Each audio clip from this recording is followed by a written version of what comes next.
Hey everybody, how's it going today? Let me hear some spirit in it.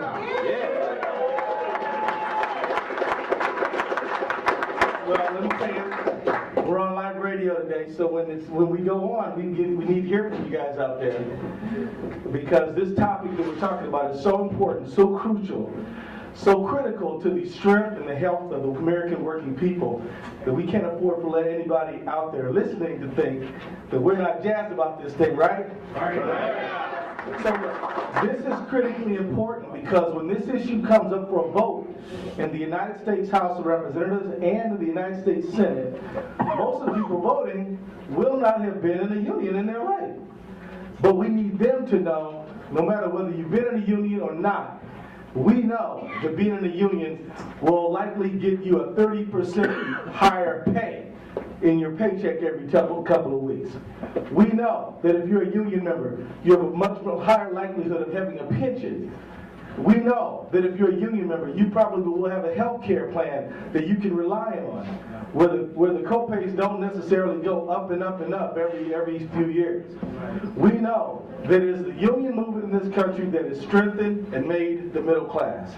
It is the union movement that elevated the working class to the middle class, and as we've seen declines in union enrollment, we've seen a weakening of the muscle of the middle class. Is it any doubt? No. So in a few minutes, Mike, will you let me know when we go on live, okay?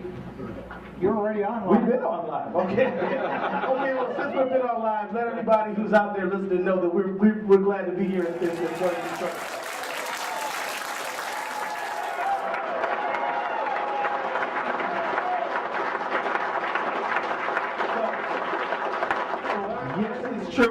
That our economy is facing more foreclosures than we've seen since the Great Depression. Yes, it's true that we have about an 8.1% unemployment rate. Yes, it's also true that our veterans are looking at 11% unemployment rate. Yes, it's true that people of color and minorities are facing unemployment rates in the double digits and have been. But the fact is that if we have the Employer Free Choice Act, if people are allowed to join a union based on the majority of the workers signing card check, and then have a ability to get a contract on the first contract, we will see a strengthening of the American middle class. We will see a renaissance in the American middle class. We will see a middle class unlike the ones we have ever seen, because even before, in the days of yore, way back in the day, yeah, we had unions then, but we also had sexism and racism then. The union movement of now into the future is going to be a fully inclusive union. We got a superstar, all-star panel up here. We're going to be talking in a way that's going to elevate the conversation. We're going to get to you, because you guys are the most important part of this conversation, and we're hoping that we're going to hear from our folks and who are going to be timed right here. We got our good friend Ryan. Wave your hand, Ryan. And Ryan's the timekeeper. Do I have everybody's permission to enforce the time rule? Yeah. Good. So when it gets up, we're going to limit these guys to 4 minutes. 4 minutes, and then when we go to you, make your point in 60 seconds so that everybody can get a chance to talk. Does that make sense, everybody? Yeah. Let's get a hand if you agree with it. So let me tell you, we have some excellent speakers today. First up is going to be Carolyn LePentoir. Is that how I do, Carolyn?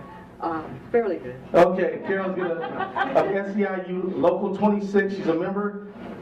Carolyn is a security officer, and she and her co-workers were able to obtain a union contract here because the city of Minneapolis required that her employer offer employees the right to majority sign-up, which is a lesson to all these companies that, look, you can have, a lot of companies voluntarily have majority sign-up, and we're going to let's hear a lot of love for Carolyn, you guys. Come on.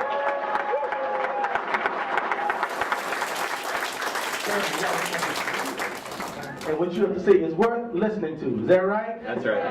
Well, thank you, Keith. As he said, my name is Carolyn LePentoir. I am a security officer at the convention center. When I started 22 months ago, it was Avalon that I worked for, and like he said, we had the labor piece with convention center, and So Adeline had to go with that. Well, I came in shortly after that sign up and got on board to be part of the negotiations, and it still took actually almost 2 years. We did get the contract on September 15th, and that raised our wages, and we had health care that we didn't have before, and that was something that we all really wanted. It was it's great. But because this is such a passion for me, getting the Employee Free Choice Act going, I got to go to Washington and be a part of when they introduce that in the Senate and hear the debates and speak my piece too at the convention. And I'm just all excited about this, but I hope you understand I'm a little nervous because I'm not used to this. This thing's a little tall. Yeah, okay, so I was out there and I heard a lot of stories from people how we did have the union friendly thing, but it did take us 2 years, and the stories I heard were horrible, where people were being fired for just talking about getting a union, and they were put in meetings with their employers and talked anti-union to them. So I think the Employee Free Choice Act, if we get that in, it's going to help people get unions where we can raise the middle class again and have a, I'm sorry, this is really hard for me. Thank you.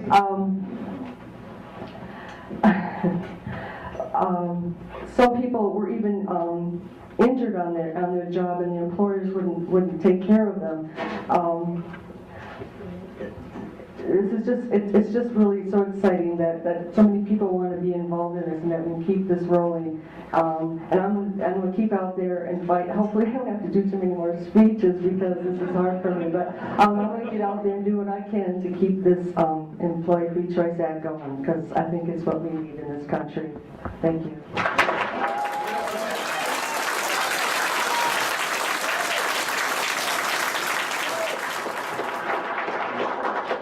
Carolyn, speak even if your voice trembles. Now it's easy for me to introduce the next person who's going to talk to us, because that's Matt Gladue, who's a dear friend of mine and has been for many years. Matt is going to speak from the perspective of Workers Interfaith Network, knowing full well that there are moral dimensions to what we're doing. Matt, come get it. Good afternoon, everybody. Oh, you like it you're in church. Good afternoon, everybody. I want to thank Congressman Ellison and thank Air America and really thank all of you, because I don't think there's a single person in this room right now who hasn't been out getting cards signed or knocking on doors or talking with people about the importance of the Employee Free Choice Act, and that's what it's going to take to win. We got great ideas in our workers movement. Now what we need is the power to make those ideas into law, and you all are making that happen. Workers Interfaith Network, we have 900 cards, workers who are not part of a labor union, and people of faith who say that they want to see the Employee Free Choice Act passed. And I just want to tell you a little bit about why we've been working on it. First of all, as Keith said, there are values at stake in this battle to organize workers and to pass a law that will make it easier for workers to organize. And the quintessential one, the one that cuts across every single religious tradition, is that principle and concept of human dignity. You've heard Carolyn's story, later you'll hear Cesar's story, and at the core of those battles, at the core of those stories, is really protecting people's human dignity. It's also, as I said, in every single religious tradition of all the folks that live both in our community and our state and our nation. To me, though, it also sort of expands this debate. I was reading The Nation online this morning, and they were saying this is the ultimate labor versus capital decision. And it's focusing on human dignity sort of broadens the perspective of a union, but it also opens it up for folks that are not interested in and in fact angry at corporate power that focus on human dignity. Second, we're working on this because of our history. The labor movement and the religious movement have been closely aligned together for many, many years. Some would say that the very first organizing drive was Moses leading a wildcat strike against Pharaoh. I think that's actually true, but in the early 20th century, you couldn't go into congregations, especially on the East Coast, without finding clergy encouraging workers who were their congregants to organize. And I think that's a crucial part of our history. Martin Luther King was in Memphis to help workers organize, right? That's part of this moral movement. But more important than anything else, the religious community is involved in this for practical considerations. We are concerned mostly about ending poverty, right?